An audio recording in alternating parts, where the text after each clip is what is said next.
سندھ حکومت کی جانب سے 13 روزہ ٹائیفائڈ ویکسینیشن مہم کا آغاز کیا گیا۔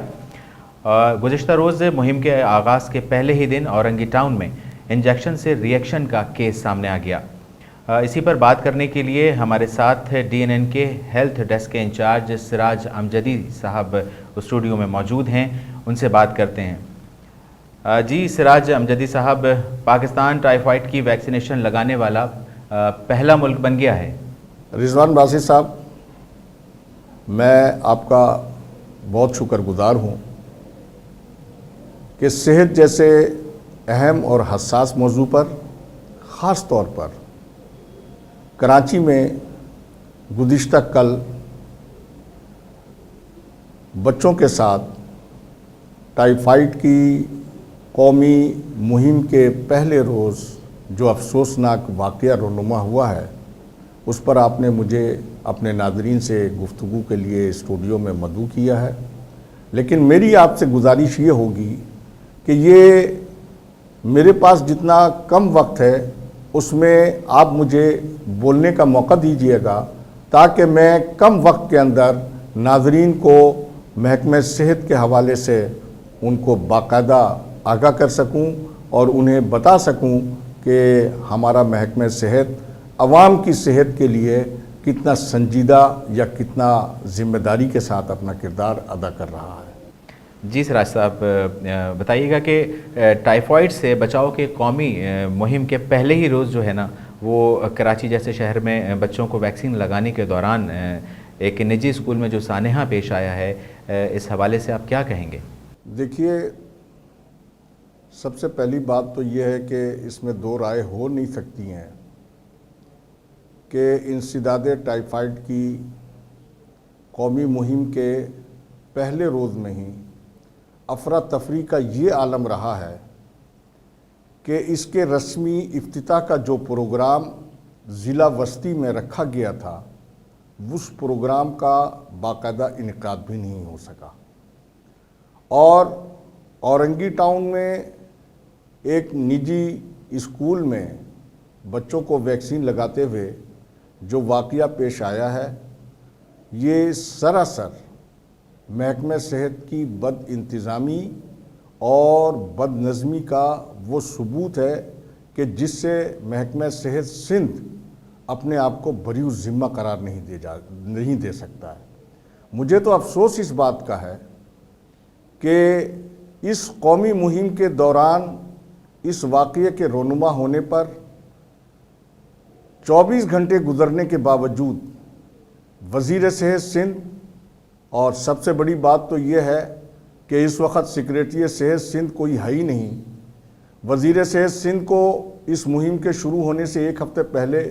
فارغ کیا گیا ہے، اور جو موجودہ پاپولیشن کے سیکریٹری ہیں ان کو اضافی چارج دیا گیا ہے، اور موجودہ جو سیکریٹری صاحب اضافی چارج کے حامل ہیں وہ بھی اس مہم کے شروع ہونے سے ایک روز قبل تک غیر ملکی دورے کے اوپر کینیا گئے ہوئے تھے۔ ان کے نالج کے اندر ہی نہیں ہے کہ ڈائریکٹر ہیلتھ سروسز کی جانب سے اتنے بڑے شہر کے اندر مہم کو بد انتظامی سے بچانے کے لیے کیا انتظامات اور کیا اقدامات عمل میں لائے گئے تھے۔ پھر دوسری بات یہ ہے کہ اس واقعے کے بعد یہ ضلعی صحت افسر کی جانب سے کہنا کہ یہ واقعہ خوف کی وجہ سے ہوا ہے، جبکہ یہ واقعہ 200 بچوں کو ویکسین لگائے جانے کے بعد ہوا ہے، اور اس سے 7-8 بچے متاثر ہوئے ہیں، اور خود WHO اور اس ویکسینیشن کے ذمہ دار اداروں کا یہ کہنا ہے کہ اس ویکسینیشن کے منفی رد عمل کو نظر انداز نہیں کیا جا سکتا ہے، اور یہی وجہ ہے کہ گائیڈ لائن دیتے وقت یہ بتایا گیا ہے کہ جس بچے کو بھی ٹائیفائڈ کی پولیو ویکسین پلائی جائے گی اس بچے کو 30 منٹ تک وہاں روکا جائے گا، اور کسی بھی منفی رد عمل آنے کی صورت کے اندر آپ نے ہر یونین کونسل کے اندر فوکل پرسن کے طور پر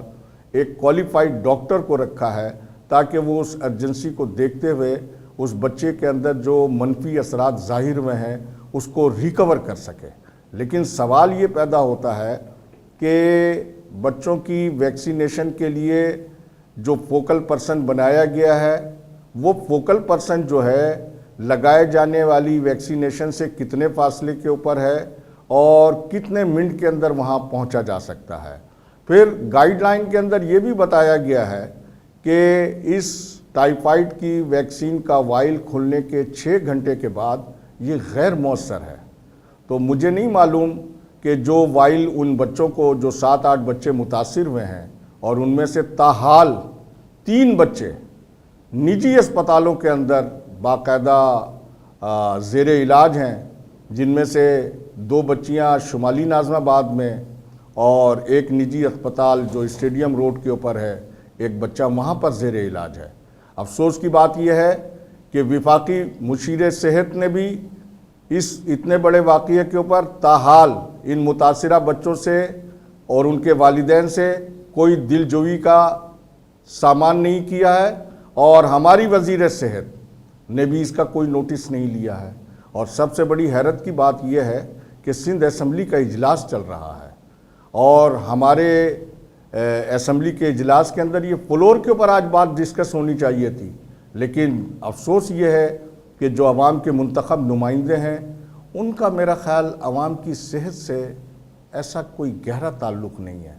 وجہ یہ ہے کہ جب تک ہمارے ملک کے مقتدر حضرات، ہماری پولیٹیکل لیڈرشپ ان چیزوں کے خود اون نہیں کرے گی تو عوام میں یہ مہمات کو کامیاب کرنا اور کامیاب کرانا ایک بڑا مشکل مسئلہ ہے۔ اور یہی وجہ ہے کہ ان بچوں کو جب اس ٹیکے لگانے کا منفی رد عمل ہوا تو آپ اس سے دیکھیں کہ ان کے والدین نے بچوں کو سرکاری اسپتالوں میں علاج کے لیے لے جانے کے بجائے ان کو نجی اسپتالوں میں داخل کرایا۔ مجھے نہیں معلوم اور نہ یہ ڈائریکٹر ہیلتھ سروسز کی جانب سے ابھی تک کوئی اس بات کی وضاحت کی گئی ہے کہ یہ جو منفی رد عمل کی صورت میں ایک غریب اورنگی ٹاؤن جیسے علاقے کے بچے زیر علاج ہیں، ان کے اخراجات حکومت برداشت کرے گی یا ان کے والدین کو برداشت کرنا ہے؟ یہ بھی ایک بہت بڑا سوال ہے۔ اور اس کے ساتھ ہی یہ ہماری بدقسمتی ہے کہ دنیا میں حفاظتی ٹیکہ جات کی مہم جو ہے بہت مؤثر انداز میں چلتی ہے اور وہاں کے بچے جو ہیں صحت مند اور تندرست رہتے ہیں، لیکن ہمارے یہاں یہ مسئلہ پولیٹیکل ول نہ ہونے کی وجہ سے آج تک قومی حفاظتی ٹیکہ جات کی مہم جو ہے وہ کبھی بھی مؤثر مہم نہیں بن سکی۔ اور مؤثر مہم اس لیے نہیں بن سکی کہ ڈیفینس، طارق روڈ، سندھی مسلم ہاؤسنگ سوسائٹی یعنی جو کراچی کے پوش علاقے ہیں، وہاں پر لوگ سرکاری ٹیموں کے ذریعے اپنے بچوں کو حفاظتی ویکسینیشن کرواتے ہی نہیں ہیں، جو ایک بہت ہی سوالیہ نشان ہے محکمہ صحت سندھ کے اوپر کہ جو ہماری ایلیٹ ہے وہ محکمہ صحت سندھ کی اس انتظام کے اوپر کیوں اعتماد اور یقین نہیں رکھتی ہے کہ وہ اپنے بچوں کو، اور میرا تو سوال ہے کہ وزیر صحت، اور مجھے اچھی طرح یاد ہے کہ ماضی میں سابق اسپیکر قومی اسمبلی فہمیدہ مرزا جب خود محکمہ صحت سندھ کے اندر ملازم تھیں اور گریڈ 18 کے اندر وہ سینئر وومن میڈیکل آفیسر تھیں، تو انہوں نے تو اپنے بچوں کو ویکسینیشن جو ہے ای پی آئی کے حفاظتی ٹیکہ جات مہم کے تحت کروائی تھی۔ میں تو نہیں دیکھتا ہوں آج جتنے ہمارے محکمہ صحت کے افسران ہیں، افسران بالا، وہ اپنا علاج سرکاری اسپتالوں میں کرانے کے بجائے شہر کے بڑے بڑے نجی اسپتالوں میں کرواتے ہیں اور پھر اس کے اخراجات جو ہے حکومت سندھ سے وصول کرتے ہیں۔ یعنی ان کو بھی اعتماد نہیں ہے جو سرکاری اسپتال شہر میں کام کر رہے ہیں۔ اور حفاظتی ٹیکہ جات کا جو ادارہ ہے ای پی آئی، اس کو مؤثر بنانے کے لیے ہمارے حکمرانوں کو اپنی ذمہ داریوں کو پورا کرنا ہوگا۔ اور یہ بڑا المیہ ہے کہ جس وقت انسداد ٹائیفائڈ کی قومی مہم کا آغاز ہوا ہے تو محکمہ صحت سندھ میں کوئی مستقل سیکریٹری صحت نہیں ہے۔ زاہد عباسی صاحب جو ہے وہ بہبود آبادی کے سیکریٹری صحت ہیں۔ مرتضی وہاب صاحب کہتے ہیں کہ سندھ کی حکومت قانون اور آئین کے مطابق چل رہی ہے۔ سپریم کورٹ آف پاکستان نے بالکل تمام اداروں کو، سرکاری اداروں کو منع کیا ہے کہ انہیں ایڈیشنل چارج کے ساتھ نہیں چلانا ہے، لیکن ہماری وزیر صحت سندھ جو بڑی با اثر خاتون ہے، وہ اتنے بڑے اور حساس نوعیت کے محکمے کو مستقل سیکریٹریٹ صحت کے بجائے ایک عارضی سیکریٹریٹ صحت کے ذریعے چلا رہی ہیں۔ یہ محکمہ صحت کی وہ بد انتظامی ہے اور وہ بدعنوانی ہے اور وہ عدم توجہی ہے جس کی وجہ سے اورنگی ٹاؤن جیسے غریب آبادی کے علاقے میں بچوں کے ساتھ ٹائیفائیڈ مہم کی ویکسینیشن کراتے ہوئے یہ افسوسناک واقعہ پیش آیا ہے۔ جی ٹھیک ہے۔ سراج صاحب یہ بھی بتائیے گا کہ پاکستان میں پولیو پر مکمل طور پر کیا قابو پا لیا گیا ہے، اور اب جبکہ ٹائیفائیڈ کے اس مسئلے نے جو ہے نا یہ سر اٹھا لیا ہے، اس کی کیا وجوہات ہو سکتی ہیں؟ اس پر بھی ذرا روشنی ڈال دیجیے گا۔ دیکھیے، حفاظتی ٹیکہ جات کی قومی مہم کی بھی ناکامی کی سب سے بڑی وجہ سیاسی قیادت کی جانب سے اعتماد کا فقدان ہے، ورنہ دنیا بھر میں ہمارے پڑوسی ممالک بنگلہ دیش، ایران جیسے ملک کے اندر 17 برس پہلے پولیو جو ہے 2-3 سال کے بعد ختم ہو چکا ہے گا، اور ہم ان بدقسمت ممالک کے اندر شامل ہے پاکستان اس وقت کہ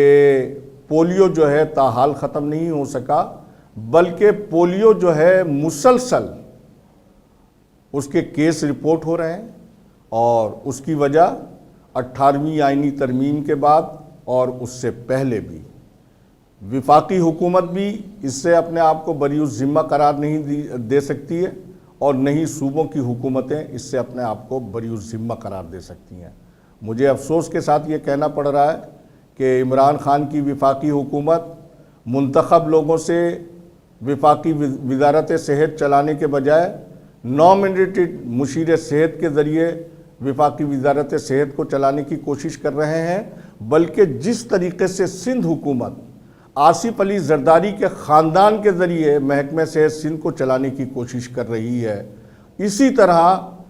خیبر پختونخوا میں اور وفاق میں عمران خان کے جو قریبی ریلیٹو ہیں ان کے ہاتھ کے اندر محکمہ صحت سندھ کا سارا انتظام دیا ہوا ہے، اور یہ میرٹ کے اوپر انتخاب نہیں ہو رہا ہے کہ جو لوگ ان حساس نوعیت کے محکموں کو چلانے کی صلاحیت رکھتے ہیں ان کو آگے لا کر ان کے ذریعے محکمہ صحت کو آپریٹ کیا جانا چاہیے، نہ کہ اس کے اندر اپنے رشتہ داروں کو نوازنا چاہیے، جس طریقے سے میں سندھ میں دیکھ رہا ہوں اور جس طریقے سے میں وفاق میں دیکھ رہا ہوں اور جس طریقے سے میں KPK میں دیکھ رہا ہوں کہ وہاں پر عمران خان صاحب کے کزن جناب ڈاکٹر برکی صاحب جو ہیں وہ تمام وزارت صحت کے سیاہ سفید کے مالک ہیں، ان کا کہا ہوا جو ہے وہ سب قانون ہے، اور جو SOPs ہیں ہماری اس کے اوپر کوئی امپلیمنٹیشن نہیں ہے، جو ہماری محکمہ صحت کی انتظامیہ میرٹ کے مطابق ہونی چاہیے، سپریم کورٹ کے حکم کے مطابق ہونی چاہیے، نہ وہ سندھ کے اندر ہے، نہ وہ اسلام آباد کے اندر ہے، نہ وہ پشاور کے اندر ہے۔ تو جب انتظامی ڈھانچہ ہی جو ہے ہمارا قانون کے مطابق نہیں ہوگا، میرٹ کے مطابق نہیں ہوگا، تو ہم جو ہے ان اداروں کو کس طریقے سے کامیابی کی طرف لے جا سکتے ہیں؟ پھر سب سے بڑی بات یہ ہے کہ اس قدر مشترک کے علاوہ ہمیں اب یہ فیصلہ کرنا ہوگا کہ صحت جیسے ادارہ جس سے انسانی زندگی کا اور اس کی صحت کا براہ راست تعلق ہے، اس کے اوپر کسی قسم کی سیاست نہیں ہونی چاہیے، اس کو آن میرٹ ہونا چاہیے، اور میرٹ کے مطابق جو لوگ ہوں، یعنی حد تو یہ ہے کہ عمران خان کی حکومت نے بغیر کسی سوچے سمجھے Pakistan medical and dental council کے ادارے کو ایک ایسے ایکٹ کے تحت ختم کر دیا کہ ہمارے صدر مملکت پاکستان جناب عارف علوی صاحب جو خود BDS ڈاکٹر ہیں، 40,000 ڈاکٹر جو ہے وہ بغیر ریگولیٹری اتھارٹی کے ہو گئے، اور آپ نے PMDC کو تحلیل کر کے اس کی جگہ PMC بنا دی، اور PMC بننے کے بعد عارف علوی صاحب جس وقت ایکٹ کے اوپر دستخط کر رہے تھے انہوں نے اس ڈرافٹ کو پڑھنے کی بھی ضرورت نہیں محسوس کی کہ جس میں وہ خود اس قانون سے باہر نکل رہے تھے کہ ان کو لائسنس کون دے گا، ان کو کام کرنے کی اجازت کون دے گا۔ تو یہ کھیل تماشے نہیں ہونے چاہیے،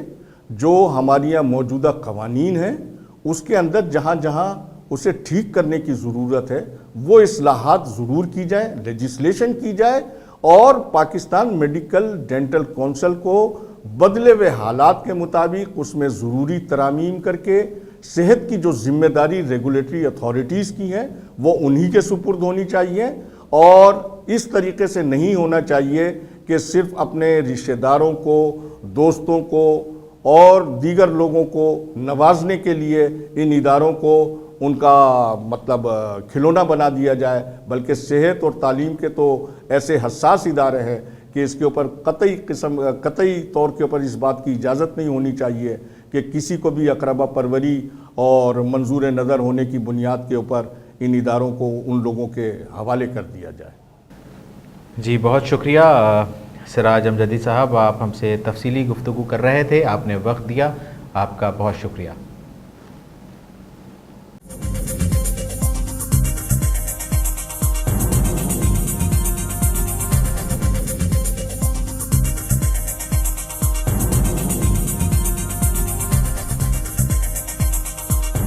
نیوز سے اپ ڈیٹ رہنے کے لیے ہمارے چینل کو سبسکرائب کریں اور بیل آئیکن پر کلک کریں۔